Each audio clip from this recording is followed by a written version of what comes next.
Howdy, a chroeso i bonus episode o Rownd y Ford. Wel, fel chi'n gweld, mae ffrind i ni, Gareth Lloyd o Oklahoma, yma gyda ni heno, ac ni ddim yn mynd i bod yn trafod darn o'r Beibl heno, ni'n mynd i bod yn trafod beth sy'n mynd mlaen draw yn America, a sut mae'r Cristnogion a'r eglwys yn ymateb i beth sy'n mynd ymlaen gyda'r etholiad ar hyn o bryd. Nawr, ni'n recordio hwn yng nghanol yr holl beth. Dyw'r enillydd ddim wedi cael ei annawnsio eto, ni'n eitha siŵr pwy mae'n mynd i fod. So, erbyn i hwn dod mas, falle bydd pethau wedi symud ymlaen, ond falle ddim. Chi byth yn gwybod. Mae Gareth yn hen ffrind i mi. Gareth, o'n i'n rannu fflat pan nes i symud i Abertawe gyntaf. Nhw'n nabod ei gilydd yn dda, i cael y fraint o weld ti yn dod yn Gristion, a bydyddio ti, ac gweld ti'n dod yn rhan o'n eglwys ni yn Nghapel Gomer.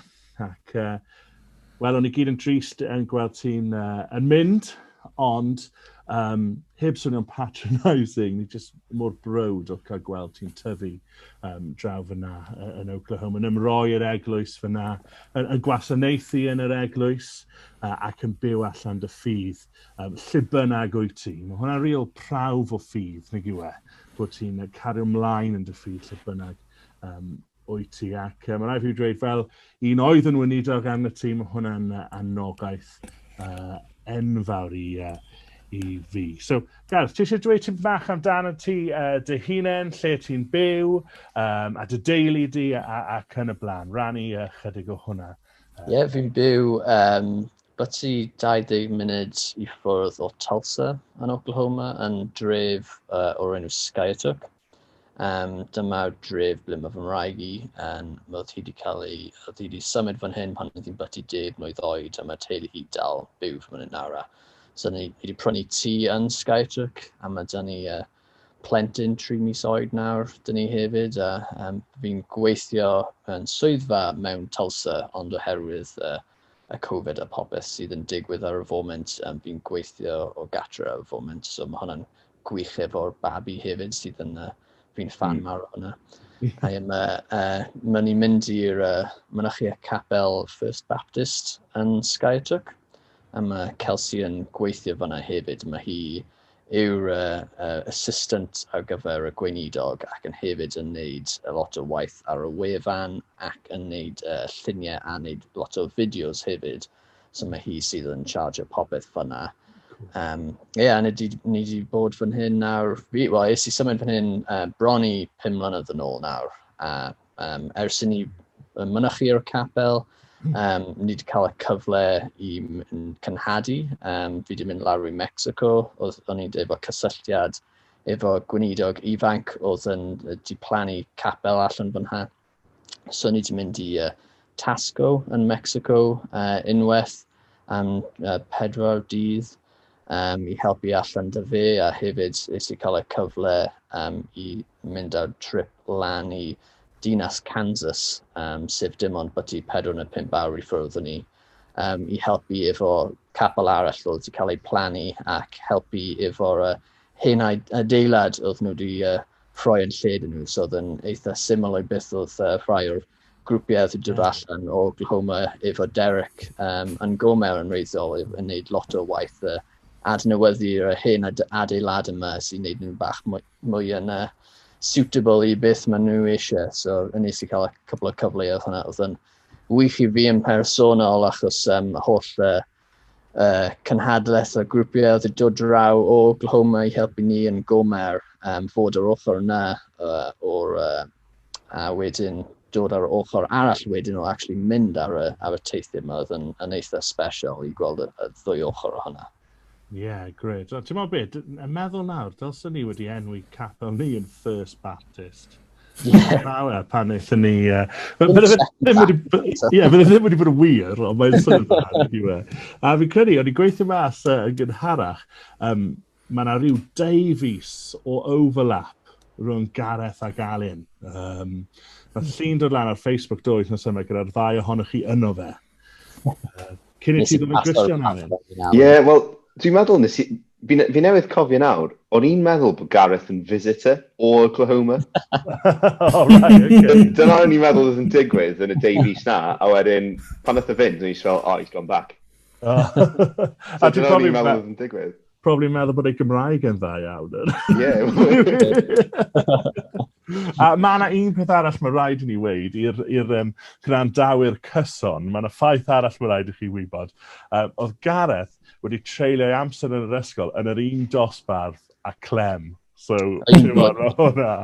Yr un blwyddyn, yw e? Yr un blwyddyn ac... Pwy oedd athro cyfrestru chi, Gareth? Oedd athro cyfrestru cyntaf fi, oedd wedi ymddeol, ond wedyn oedd Mrs Moses yn Cemeg. Oh, no way. A wedyn, yn y chweched, oedd efo fi Mr Herbert Evans yn maths. Legend. Right, we've probably got to cael Clem I catch up bit yna. On a back yn niche. Yeah, dan mwy a niche ni ar y pod, athrawon cofrestru gwyr. Right, ni'n mynd I gofod gadael I mewn nawr, na gyn ni. Dyna sy'n ei digwydd. Cyn I ni symud ymlaen i'r cwestiynau am beth sy'n mynd ymlaen yn yr etholiad ac yn ymlaen. Un cwestiwn I dechrau ni off, eich hoff beth am America, neu eich hoff beth Americanaidd. Nawr, gaeth gei di ateb hwn hefyd. A newn ni just cymryd bod Kelsey yn given. Okay? Hi yw dy hoff berson yn Americanaidd. So, dechrau gyda ti, Gareth, a wedyn newn ni Rownd. Hoff beth am America? Wel, fi di gwario'r rhan fwyaf o amser fi yn Oklahoma. A mae Oklahoma ddim yn y lle mwy touristiaeth o gwbl. Mae'n ambell gwbl o lefydd sydd yn eitha cool I weld a mae rai o'r llefydd chwaraeon yn eitha impressive I gweld pêl-drod Americanaidd a pêl-fasged a stuff. Mae nhw'n eitha spectacle. Ond fi'n credu y peth mwyaf mae Oklahoma yn neud yn dda yw'r bwyd. Just nifer fath o fwyd wahanol a fwyd nuts sydd o gael. A mae'r gymaint o opsiynau ti'n gallu cael unrhyw fath o fwyd wahanol bob dydd. So mae hwnna'n eitha dda, ond ddim yn mor dda ar gyfer diet iachus neu rhywbeth, ond mae'n eitha neis. Wel, ti'n dwy'n un fi fyna, Gareth, o'n i'n mynd ar ôl y bwyd hefyd, ac nes I just dod am 2 wythnos, ac oedd hi'n oed fi yn stryglo gyda'r bwyd yn diwedd y gwylio. Ond mae rai fi dweud, mae'r bwyd barbecue, just y cig sydd wedi coginio'n hir yna, just yn amazing. Tra ni yna, nes i'n mynd i'r Texas State Fair hefyd, lle maen nhw'n cael cystadlaethau rhwng fel stalls gwahanol. Beth yw'r peth mwyaf weird maen nhw'n gallu ffrio? Ac oedd un maen nhw'n ffrio cinnamon rolls wrapped in bacon a wedyn deep fried. Oedd un stondin yn ffrio sticks of butter. So oedd nhw'n rhewi menyn a wedyn ffrio fe.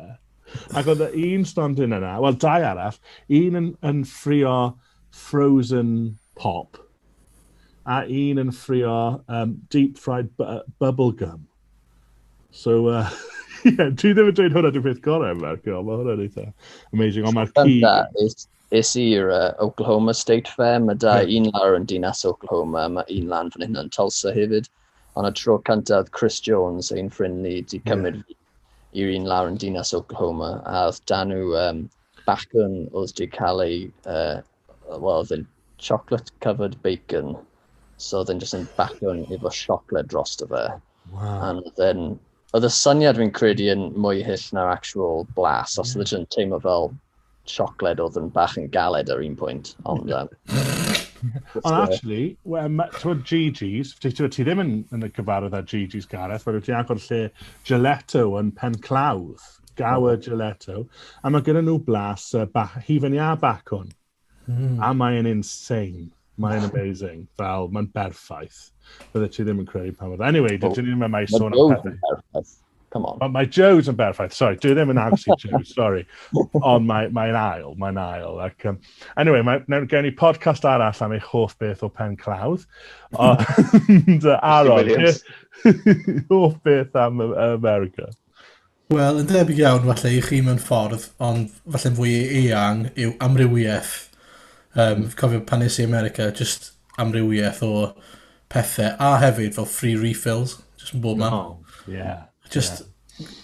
Cofio pan nes i yna ni fel 8 neu 9, a just fel y syniad o bod ti just yn cael mynd lan at y machine a just lan fel lan, fain bynnag weithio ti moyn. Just yn amazing, neu fe.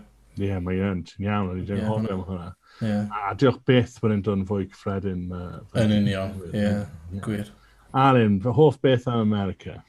Wel, fi yw'r unig un o'r criw heno sydd ddim wedi bod na. So, mae rhaid fi weid taw mae rhaid fi nodi beth yw hoff export fi o America, sef dwi'n meddwl yr Americaniad sy'n dod draw i helpu ni mas gyda stwff pobl fel Chris, yr Americaniad sy'n byw yma, Corey, Trey McCain, Amelia, criw na i gyd, maen nhw'n legends. Ie, maen nhw. Wel, nawn ni crowdfundio, a nawn ni cael Alun draw na. Eithon ni bonus episode i'r podcast o fi yn mynd Rownd Oklahoma, wrth ei bodd gyda hwnna. Wel, mae gennym ni cwpl o gwestiynau, a Gareth, fel arfer, dyn ni'n gofyn y cwestiynau i'n gilydd o'r heno, ni jyst mynd i gofyn i ti, really, er fi'n siŵr bydd ni'n cael trafodaeth ar gefn beth y ti'n rannu gyda ni.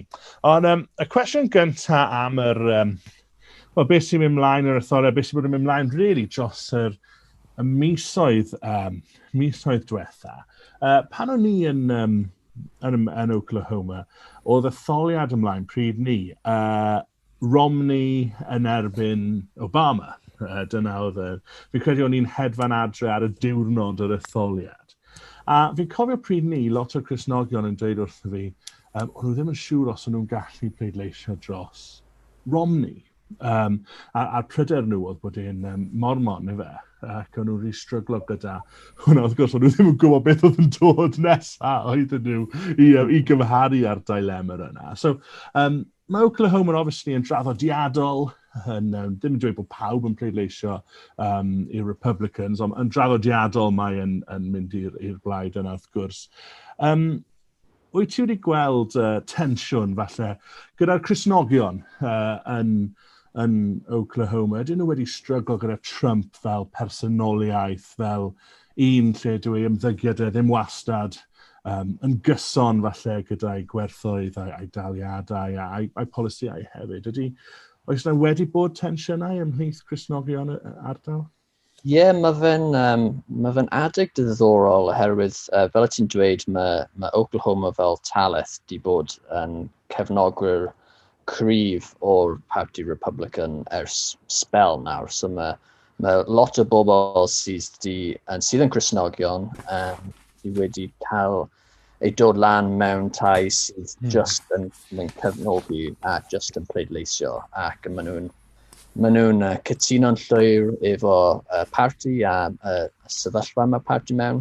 A fi wedi cael lot o sgwrsiau efo rhain sydd yn di bod fel lifelong fans neu cefnogwyr. Yeah.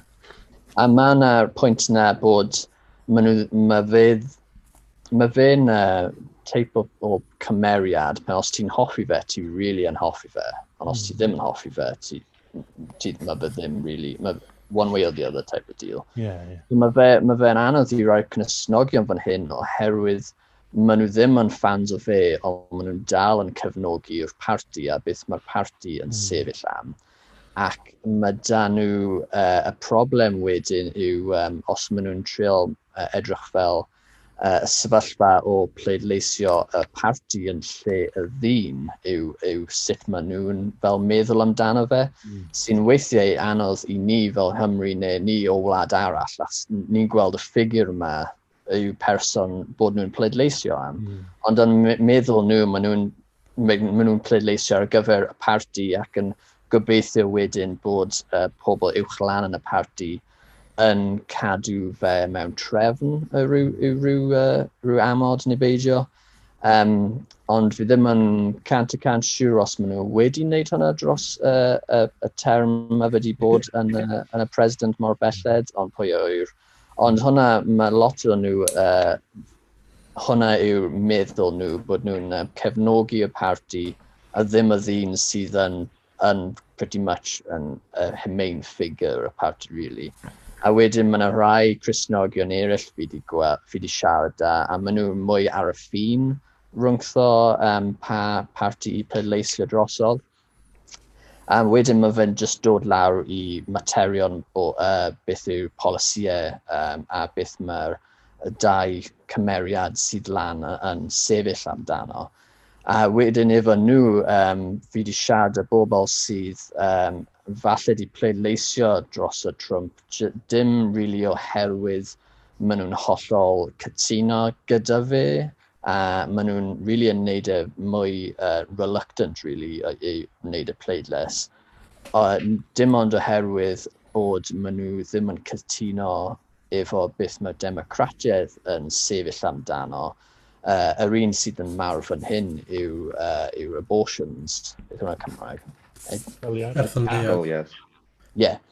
So mae hwnna'n issue mawr fan hyn, yn wedig mewn y cenhedloedd oedran ni fel y 20-30.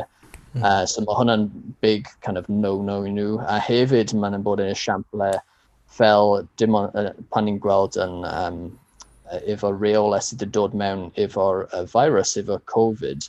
Mae yna rai talaithoedd fel California, ble maen nhw wedi cael reolau eitha strict sydd yn edrych fel maen nhw rhyw fath o ymosod arno'r capel yn lleihau gallu cwrdd a wedi rhoi threats o rhoi fines os mae capel yn cwrdd, ond wedyn cael llefydd eraill ar agor. So maen nhw'n gweld hwnna fel rhyw fath o ymosiad ar y capel. So mae hwnna'n ofni nhw wedyn rhag wneud rhyw fath o bleidlais yn erbyn Trump oherwydd beth mae fe fel person yn sefyll amdano. Oherwydd maen nhw'n ofni fod os mae democratiaeth yn dod mewn, bydd y niwed, yn llyged nhw, bydd y niwed maen nhw'n gallu wneud tuag at Cristnogion a'r capel yn lot fwy hir dymor na beth bydd y niwed just o rhywbeth mae Trump yn neud sydd ddim really yn seilio lan i beth mae'r Cristnogion yn credu neu beidio. So mae ambell bobl yn eitha siŵr o y pleidlais nhw i fe. Ond mae rai bobl arall, rai Cristnogion arall, mae fe'n bach mwy o best case of two bad situations type of deal i. So fi ddim really yn fi'n teimlo'n drist os nhw, os mae rhyw fath o dewis sydd ddim yn swnio'n rhy dda, so fi'n bach yn hapus o rhyw fath, just dim pleidlais da fi yn etholiad, so fi ddim gorfod wneud y penderfyniad na, neu ddim gorfod cael hwnna ar fel conscience fi o wnes i pleidleisio dros X neu Y neu beth bynnag, so so mae fe'n cymysgedd, really. Yeah. Ac wrth gwrs, oedd Trump wedi retweetio, wnaeth chi weld tweet oedd yn dweud, os ydych chi'n pleidleisio am Biden, bydd e'n neud i chi beth sy'n digwydd yng Nghymru ar hyn o bryd. Chi weld hwnna? Bydd rhaid i chi mynd trwy beth mae'r Cymru yn mynd trwy'r os chi'n mynd o dan Biden. So, dyn ni wedi chwarae rôl rhywle yn yr holl beth. A ti'n gwybod, mae'n amazing i clywed ti'n deud, ti yn y lle gorau heb bleidlais, bron. Yeah. Ar lle mor, rhaid ni ddim dweud wrth y siartwyr, ond mae'n mor gymaint o dilemma. Mae'n diddorol. Alun, fi'n credu ti sy'n gofyn y cwestiwn nesaf. Yeah, cool. Wel, mae politics, pryd bynnag mae'n cael ei trafod, mae'n wastad siawns bod pethau'n mynd i cican off mewn sgwrs, nag oes e. Hyd yn oed ymhlith ffrindiau, ymhlith teulu. So'r cwestiwn sydd gyda fi yw sut mae Cristnogion di kind of handlo y drafodaeth ynglyn â gwleidyddiaeth, a wyt ti wedi gweld brodyr y chwiorydd yn kind of angytuno mewn ffordd da, mewn ffordd adeladol, neu ydy bod bach fwy cas? Mae'n cwestiwn diddorol oherwydd ti eisiau cael sgwrsiau yn wedig efo cyd Cristnogion sydd yn cariadus a sydd ddim yn drwg neu unrhyw fath o casineb neu unrhyw beth. Ond mae topic fel gwleidyddiaeth yw rhywbeth sydd yn gallu dod o lan emosiynau pobl yn eitha gyflym. Yn enwedig os ti'n neud ar rhyw fath o platform fel Facebook neu Trydan, rhywbeth fel yna. Mae hwnna'n gallu really... Does dim lot o llefydd sy'n gallu dod lan unrhyw fath o conversations productive o gwbl mewn sefyllfa fel yna. So fi'n credu mae fe'n bwysig i bobl cael sgwrsiau fel hyn, wyneb i wyneb, oherwydd mae hwnna'n dod at rhyw fath o consensus gwell fi'n credu. Ond fi'n credu mae'n bwysig is i siarad a couple of ffrindiau fi o'r capel fan hyn amdano hwn. A nhw'n dweud mae fe'n i ddechrau, ti'n goffa deall bod y person arall, os maen nhw'n angytuno efo fi ar rhyw fath o reswm, i wneud y wleidyddiaeth, maen nhw'n trial navigate fe trwy sfer a lens efangylaidd. Yr un peth mae fi'n trial wneud, ond falle ni ddim really cytuno dy hynna am ryw reswm, ond os dylsyn ni fel Christian trial honour yn Cymraeg. Anrhydeddu Duw a popeth dyn ni'n neud a gwrando i beth mae'r efengil yn dweud wrthyn ni. So pan mae'n dod i'r pynciau fel gwleidyddiaeth wedyn, trial wneud cael y conversation gyda rhywun trwy hwnna yn bwysig. Ond byddai'n tybio hefyd os maen nhw'n hefyd yn trial bwriadu, fi'n tybio hefyd os maen nhw'n bwriad nhw i trial anrhydeddu Duw, ond os maen nhw'n dangos rhywbeth yn wahanol i just trial bod yn garedig ac yn adfwyn dyn nhw i trial falle troi y siarad tuag at Duw. As fel Cristnogion, mi'n credu mae hwnna yw rhywbeth mae bobl gallu anghofio pan maen nhw'n siarad amdano pethau fel gwleidyddiaeth.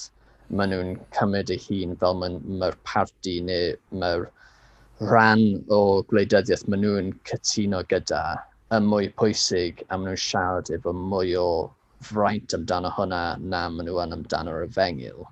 Ond yn personol fi heb really gweld lot o pethau o blaid neu yn erbyn amdano'r cwestiwn yma, oherwydd fi'n credu mae'r reolau Covid kind of helpu hwnna, os ni heb really di gallu bod allan yn cael y chats yma dy bobl amdano hyn. So fi heb really gweld lot o fe, ond i bai yn gweld ar-lein, a mae hwnna'n, fel ni dweud, yn gallu troi'n eitha gyflym.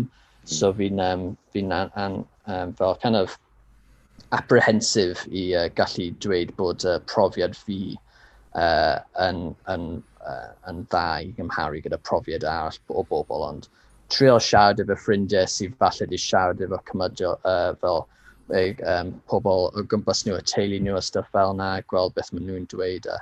Nhw'n just dweud trial gweld y trwy sfer o fengil, really. Yeah.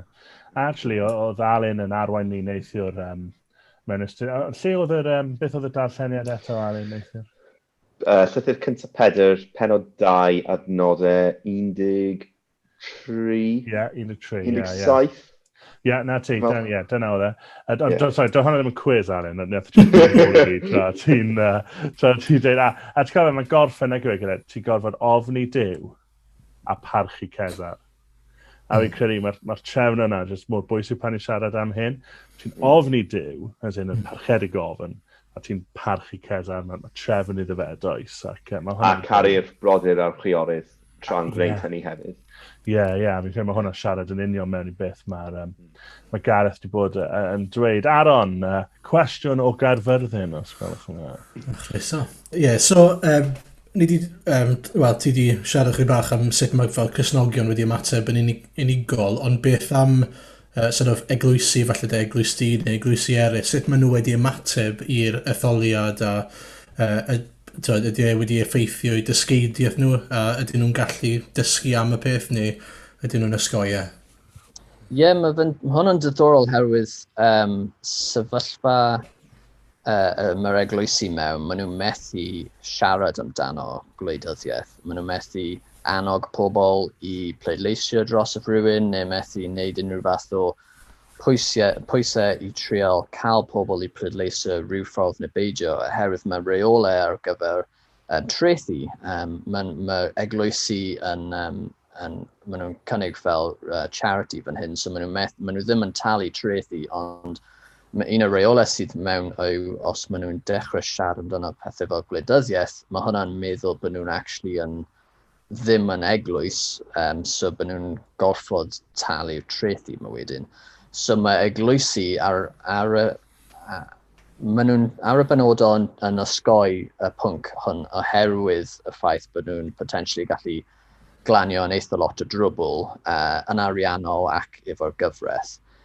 So mae eglwys ni, ers i fi dod fan hyn, maen nhw byth di dod lan. Ti'n gallu gweld y ffordd maen nhw'n fyw y gweinidogion yn yr eglwys.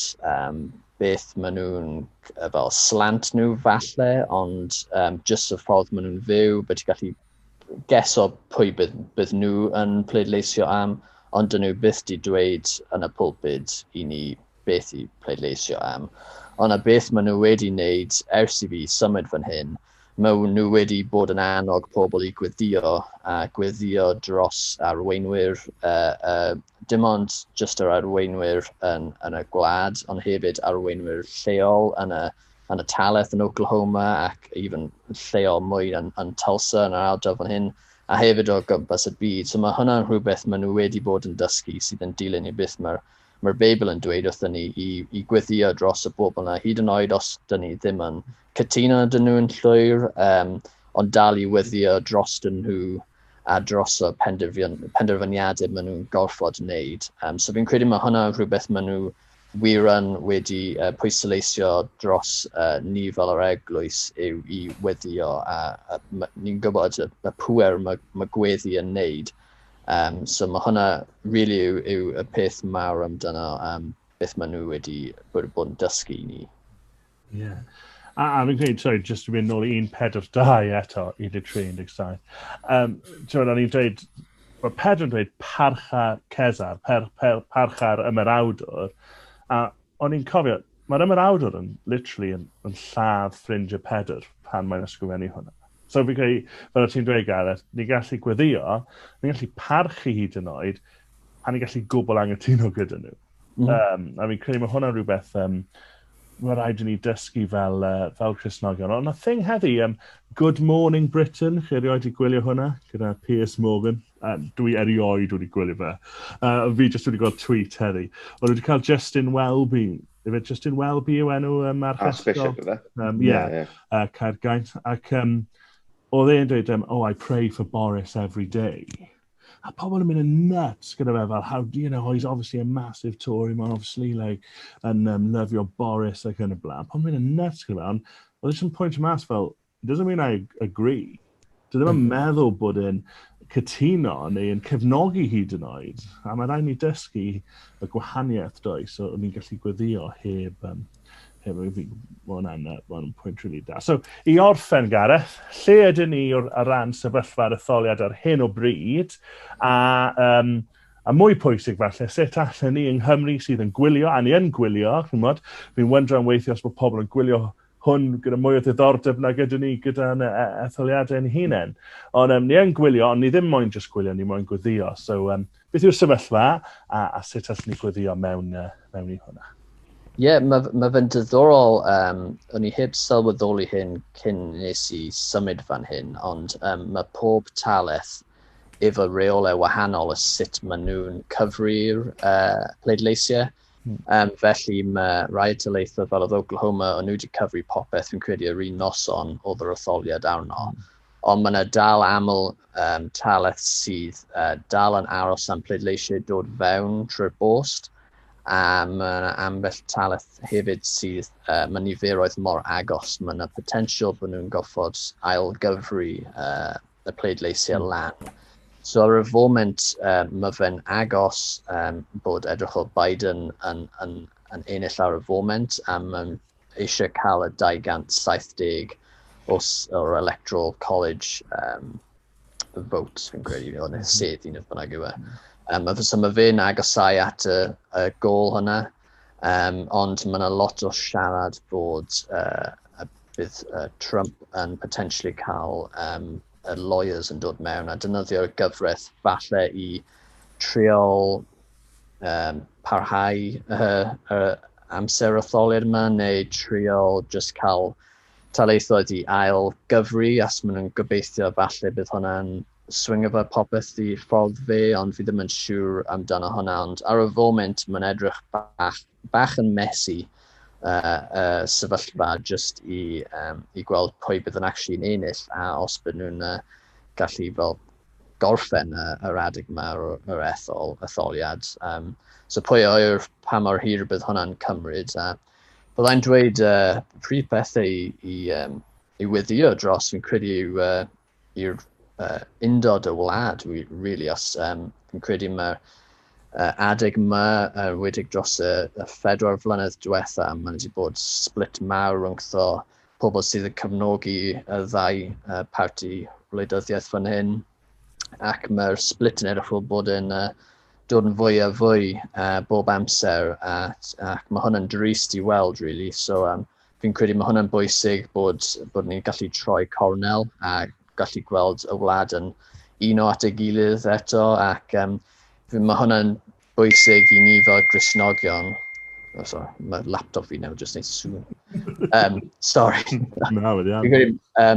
Yeah, so uno fel wlad, mae'n credu mae hwnna'n bwysig i ni fel Gristnogion, oherwydd mae da ni'r nod i'w rannu'r efengyl efo pawb. Felly os mae yna wlad sydd hanner o'r wlad yn hollol torri bant o'r llall, mae yna potensial bod nhw ddim eisiau gwrando i rhywun, i hyd yn oed os maen nhw'n trial rannu'r efengyl efo nhw. Felly fi'n credu mae hwnna'n rhywbeth mae'n rhywbeth ymarferol gall pobl yng Nghymru wneud, i weddio am undod a weddio bod cyfleoedd i ni fel Gristnogion sydd fan hyn yn gallu cael y cyfle i rannu'r efengyl efo pobl sydd ddim yn credu, as hwnna yw nod ni fel Gristnogion, yw peth bwysicau i ni wneud, a mae popeth gwleidyddiaeth a popeth fel yna yn para am 5 munud yn y holl sil ein bywydau ni, a dod â rhywun at Grist yw rhywbeth sydd yn gallu para am fywyd. So fi'n credu mae hwnna'n un o'r pethau mwyaf bwysicaf i gallu gwyddio dros yn wedig adeg yma pan mae yna lot fawr o densiwn yn y wlad. O, mae'r sŵn yn ôl, Laptop empty, so fi ddim yn siŵr beth i sut i troi y ticket that rings off. Fel microwave. Ond ie, diolch Gareth. A fi'n credu, mae eisiau ni ymroi i wneud hynny, gweddio dros yr undod yma a'r cyfleon i siarad am Iesu sydd yn uwch popeth. Ni wedi trafod heno i fod yn onest, neu yw e, ti'n mo? Gallai rhoi esiampl i chi fel y capel ni fan hyn, y flwyddyn y ddau cyn i ni symud, oedd y capel di splitio yn hollol. Oedd na lot o densiwn fan hyn, oedd lot o bobl di symud capeli, a oedd e'n adeg really isel yn hanes y capel. A wedyn oedd y weinidog newydd di dod mewn a really un o'r capel mewn un, a mewn y 5 mlynedd oedd y niferoedd oedd yn dod i'n capel yn bob di sil, fi'n credu di dyblu, oedd y niferoedd o bobl oedd di dod i'r grwpiau bach maen nhw'n wneud, fi'n credu di treblu nhw rhywbeth fel yna, a wedyn oedd y niferoedd o bobl wedi cael ei bedyddio, oedd lan at fel 179 o bobl wedi cael ei bedyddio mewn 5 mlynedd. So ti'n gallu gweld hyd yn oed pan oedd y sefyllfa oedd capel ni mewn yn adeg really drist a isel a ddim lot o gobeith really. Di gallu adnewyddu yn gyflym, a wedyn bod nod Duw i ni di cael ei wneud, a oedd bobl di dod at y Duw a bywydau di cael ei newid yn dim ond 5 mlynedd. So mae hwnna'n esiampl dim ond esiampl really bach a local i fi fan hyn yn Cynhyrchydd, ond esiampl fel hwnna gallu wneud trwy gydol o wlad o yn sefyllfa really drist a potentially really isel, gall ni symud hwnna o gwmpas a gall ni rannu'r efengil a dod â newid bywydau y bobl a dod â bobl at Grist. Yeah, definitely. Mae'n just yn... stori da, mae'n un o'r wlad ni'n mynd i weddio, just ond hefyd un o'r eglwys, ynddo fe, i fod eglwys Crist. So gai anwch chi, lle bynnag ydych chi'n gwrando ar hwn, cymerwch amser nawr i weddio dros beth mae Gareth wedi rannu gyda ni a gnewch hynny yn ystod y cyfnod yma. Mae wastad yn bwysig cofio, pan ni'n gweld y digwyddiadau byd-eang yma, bod ein teulu ffydd ni yn hwnna. A bod ein frodyr chwiorydd ni yn istedd dan hwnna ac yn hwnna. A mae eisiau ni sefyll gyda nhw. So, Gareth, diolch am rannu gyda ni. Mae wedi bod yn hyfryd dalan. Mae eisiau ni dalan mwy aml. A hyfryd clywed am beth sy'n mynd mlaen. A llongyfarchiadau eto ar genedigaeth dy fab. Newyddion ffantastig. A cyn i ni fynd, gen i just cofio bod yn drist am eiliad bod Kanye ddim wedi wneud yn well yn yr... David wedi gallu pleidleisio amdano fe, so yn credu oedd wedi cael fel 5,000 o bobl yn pleidleisio dros fe yn Oklahoma. Mae hwnna ddim yn bad, 5,000 o bobl, a mae e'n credu mewn expository preaching wrth gwrs, nag yw fel ni wedi gweld dros yr wythnos yma. Mae'n credu cwpl o bethau eraill hefyd. Ond, anyway, off Kanye, diolch Gareth, diolch Alun, diolch Aron, ac unwaith eto, diolch i Clem, cyd ddisgybl Gareth yna yn ysgol gwyr. Mewn sawl ystyr gwahanol y gair. Cyd ddisgybl yn y ddau ffordd. Fi'n credu yr enw'r athro cyfrestru oedd Herbert Evans, fi'n credu. Just cael hwnna nôl mewn. Ac diolch pawb, a diolch i Clement am wneud yr holl waith. So, wel i chi cyn bo hir. Ta-ra.